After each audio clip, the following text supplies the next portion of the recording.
Trump pushes for ceasefire in Ukraine after lengthy call with Putin. In a renewed push to halt what he described as a bloodbath, former President Donald Trump held a lengthy phone call Monday with Russian President Vladimir Putin, lasting more than 2 hours. Speaking afterward, Trump described the conversation as productive. "My little conversation with a nice gentleman named Vladimir Putin, actually, we had a good talk," Trump said. "I think progress is being made." The former president, who is once again on the campaign trail, has made bold claims regarding the ongoing conflict in Ukraine. He has repeatedly vowed to end the war within 24 hours of returning to office.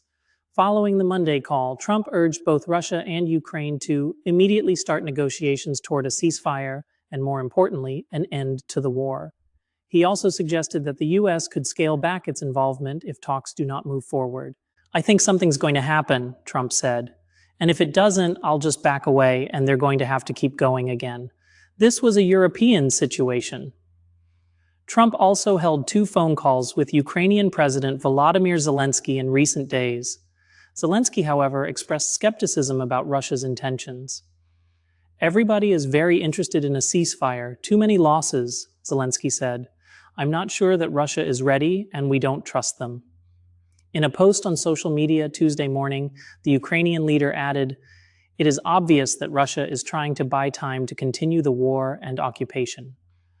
President Trump also floated the idea of peace talks being held at the Vatican, possibly involving Pope Leo. "I think it would be great to have it at the Vatican. Maybe it would have some extra significance," he suggested. Meanwhile, Vice President J.D. Vance, who met with President Zelensky in Rome on Sunday, warned that if progress isn't made soon, the U.S. might stop pushing for peace talks altogether. The meeting marked a stark contrast to a tense exchange earlier this year in the Oval Office, where both Trump and Vance accused Zelensky of being ungrateful for U.S. aid. "Have you said thank you once?" Vance reportedly asked. "You don't have the cards right now." For his part, President Putin described Monday's phone call with Trump as very constructive, but offered no concrete commitments toward a ceasefire. After the call, Zelensky reiterated the need for stronger action, saying that if Russia is not prepared to stop the war, then increased sanctions must be imposed to force their hand. It appears that message is resonating in Europe.